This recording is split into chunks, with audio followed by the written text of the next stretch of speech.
On a structuré des entreprises qui font entre 20 000 et 500 000 euros de chiffre d'affaires par mois, et à chaque fois, il y a une étape primordiale qui transforme une boîte fragile en un système autonome. Et cette étape, c'est la centralisation. Que ce soit des industriels, du BTP, des bureaux d'études, organismes de formation, peu importe la taille ou le secteur de l'entreprise, on retrouve toujours cette même fragilité. La source de vérité de l'entreprise est éclatée. On en retrouve dans les WhatsApp, on en retrouve dans des mails, dans des docs type Sheets, on en retrouve dans vos ERP, que ce soit Odoo, Notion ou Airtable. L'information existe, mais elle n'est pas centralisée. Et c'est ça qui crée petit à petit une fragilité en interne. Donc dans cette vidéo, je vais vous montrer 3 choses qui vont vous permettre de comprendre pourquoi la dispersion vous freine, et on la voit souvent quand la croissance crée petit à petit du chaos, ce que centraliser veut réellement dire et pourquoi 90% des entreprises n'arrivent pas à le faire correctement. On va voir vraiment comment décider où vit la vérité pour pouvoir à la fin construire, vous aussi, votre source unique de vérité pour avoir des données qui communiquent entre elles et arrêter de dépendre des humains qui font le lien entre les informations. Sans plus tarder, rentrons dans le vif du sujet. Comme j'aime bien dire, la fragilité structurelle ne se voit pas toujours. C'est-à-dire qu'on peut avoir une entreprise qui fait du chiffre d'affaires, qui a des clients actifs, des projets en cours, une équipe en place, mais ce qu'on ne voit pas derrière, c'est qu'il y a des informations éparpillées. L'information est informelle, c'est-à-dire qu'on prend des décisions en réunion, il y a des validations qui sont faites par message, il y a des suivis qui sont faits dans des sheets que seulement 2 personnes vont checker, et du coup, toutes les données importantes, la data business, n'est pas retranscrite dans un système et c'est ce qui va vous ralentir petit à petit. Et vous allez en plus dépendre de plus en plus des humains qui vont devoir faire le lien entre ces informations-là. Donc la vérité, c'est que l'information, elle circule plutôt comme ça. Dans une entreprise, on en voit, comme je disais, il y en a dans du WhatsApp, dans du mail, il y en a dans les réunions et dans vos outils. Donc quand on regarde comme ça la vraie circulation des données, c'est vrai que c'est pas beau à voir et il n'y a aucune source officielle. Donc on va petit à petit dans cette vidéo remédier à ça, notamment au point numéro 2. Ce que ça crée concrètement, et ben en fait, on le voit quand on se pose quelques questions, quand on est dans des situations. Donc déjà, comme je le disais tout à l'heure, quand on se demande où on en est et que la réponse de notre collaborateur c'est attends, je vais chercher ou je vais demander à X, Y, Z, vous savez déjà qu'il y a quelque chose qui va pas et qu'on va perdre du temps à aller rechercher cette info. Et parfois, quand la personne concernée n'est pas là, que ce soit un congé ou parce qu'il est en réunion, et ben on n'a même pas accès à cette info. Donc on a une sorte de perte d'accès, qu'elle soit temporaire ou définitive. On a aussi le cas lors de validations clients qui sont introuvables parce que le client nous dit bah, j'ai validé par mail à X personnes, cette personne est submergée sous les mails, donc soit elle ne traite pas la validation rapidement, soit elle a perdu le mail, donc validation introuvable, ou encore pire quand il y a 2 versions de la réalité, ce qui crée un conflit. Donc en fait, ces situations-là vont fragiliser l'entreprise, mais elle ne va pas s'écrouler. C'est pour ça que je vous disais que c'est un petit peu invisible tout ça. Elle va juste ralentir, dépendre de plus en plus des humains, fatiguer les dirigeants et devenir impossible à scaler. Et un test que j'aime bien faire pour vraiment que le dirigeant prenne conscience, donc faites-le de votre côté aussi, c'est si demain vous perdiez votre téléphone, combien d'informations stratégiques disparaissent avec vous? Quand là, hop, on jette le téléphone à la poubelle, qu'est-ce qu'on perd? Dans nos WhatsApp, dans nos screenshots, dans nos notes iPhone, dans nos mails, ce qui disparaît, c'est des validations clients, des historiques de décision, des infos projets qui sont clés, des accords verbaux, des fichiers qui ne sont pas enregistrés ou pas stockés quelque part. Et ça, c'est pas possible aujourd'hui en 2026 de vouloir scaler une entreprise quand on dépend de tout ça. Et une étape pour pouvoir voir justement ce qui se passe dans cette entreprise, et je l'ai présenté dans une vidéo précédente, c'est l'étape numéro 1, la cartographie. Parce que la cartographie va vous permettre d'identifier les process, d'identifier la circulation d'informations et donc de voir. Mais qui dit voir ne veut pas dire voir que tout est clair et que l'information circule correctement. Donc c'est l'étape numéro 2, la centralisation qui va le permettre. Mais ne passez pas à l'étape de centralisation sans avoir fait la cartographie qui est le point de départ de votre système. Maintenant, ce que réellement veut dire centraliser. Moi, j'aime bien dire que c'est décider où vit la vérité. C'est décider que la vérité a un centre, a une source officielle, comme vous le voyez là, et qu'ensuite, il y a des discussions, des documents, des échanges, messages, mails. Ça, c'est normal qu'il y ait des canaux de communication, mais toutes les décisions, toutes les validations qui sont faites lors de ces canaux un petit peu informels doivent se retrouver dans un centre, parce que sinon, on retombe dans le même schéma qu'avant, l'information circule, mais l'information clé ne vit pas, elle n'est pas enregistrée.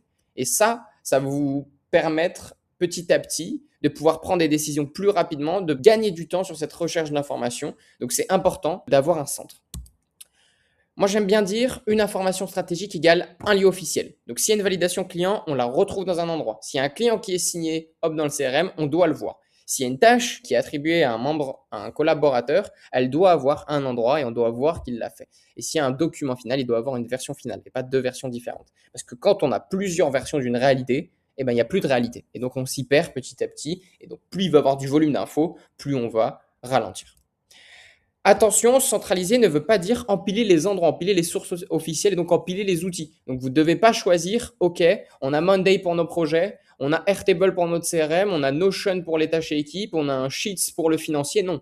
Ça va juste fragmenter vos informations. Vous allez être encore plus dépendant des humains qui vont devoir faire le lien entre tous ces outils, entre toutes ces infos. Les données ne vont pas communiquer entre elles. Donc, c'est presque la pire chose à faire. Donc, ne faites pas ça.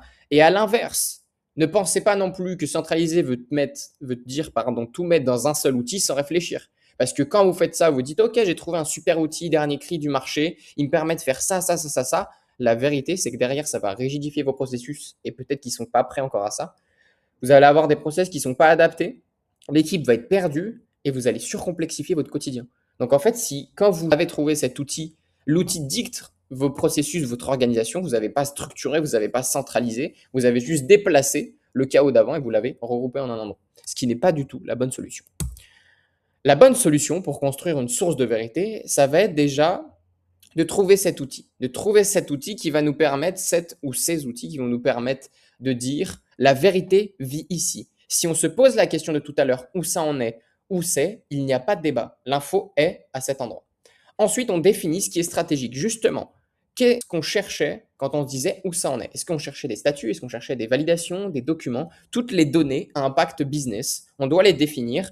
Et comme ça, on va pouvoir définir un centre à ces données. Tout ce qui ne concerne pas les messages informels. Ensuite, une fois qu'on a fait ça, on supprime toute vérité parallèle, parce que si on commence à avoir un outil, mais on fait des doublons dans un sheet ou dans un doc, et ben on va créer du conflit, des copies concurrentes. Il faut vous dire, une fois que vous avez un centre, c'est le centre qui gagne toujours, comme ça il y aura beaucoup moins de risques d'erreur. Et une fois qu'on a fait ça, on va pouvoir faire communiquer les données entre elles.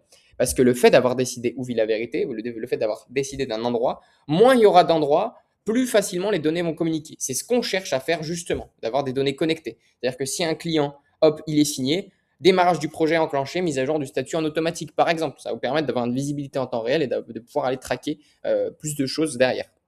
Donc, je vais vous donner un exemple. Pour Blackout, on a décidé que la vérité devait vivre dans Airtable, qui nous permettait d'avoir une certaine flexibilité. Tout ce qui était stratégique, c'est tout ce qui concernait les statuts des commandes, les validations des paiements, le SAV, le livraison des produits et plein d'autres qu'on a décidé. On a supprimé toutes les vérités parallèles, c'est-à-dire que toutes les décisions qui étaient prises en réunion, par mail, par WhatsApp, les suivis qui étaient faits dans des sheets ou les paiements validés dans Shopify, on supprime. On les garde quand même pour pouvoir communiquer, pour aller chercher de l'info, mais tout ce qui est pris comme décision, toutes les données data business qu'on a décidé à l'étape 2, se retrouvent dans le Airtable qu'on a décidé au début, ce qui nous permet de pouvoir faire communiquer les données entre elles. Donc si aujourd'hui, vous ne mettez pas en place cette source de vérité, vous allez rester dans cette phase de fragilité, de piloter à l'intuition, d'être le point de passage d'absolument tous vos process, de répondre aux mêmes questions sans cesse et d'avoir un stress qui monte petit à petit avec le volume de clients, de projets. Alors que si vous mettez en place une réelle source de vérité, vous allez construire petit à petit une base solide, vous allez prendre des décisions beaucoup plus rapidement, avoir une délégation qui est fluide, pouvoir faire confiance à vos collaborateurs, d'avoir des problèmes qui sont visibles directement parce que ça ne va pas supprimer les problèmes, d'être en place une source de vérité. Par contre, ils vont être visibles directement et de pouvoir encaisser un volume sans surcharge mentale. Donc, si aujourd'hui, vous ne savez pas clairement où est la vérité de votre entreprise, où est-ce qu'elle vit, vous avez un problème structurel et on peut le diagnostiquer en 30 minutes d'audit. Le lien est dans la description. Vous repartez avec votre plan d'action, votre cartographie et vous saurez quoi faire après cette réunion. Donc, n'hésitez pas. Prochaine vidéo, on va parler du pilier numéro 3, la standardisation. Parce qu'il va falloir poser des règles une fois qu'on aura centré toutes vos données, une fois qu'on aura cette source de vérité.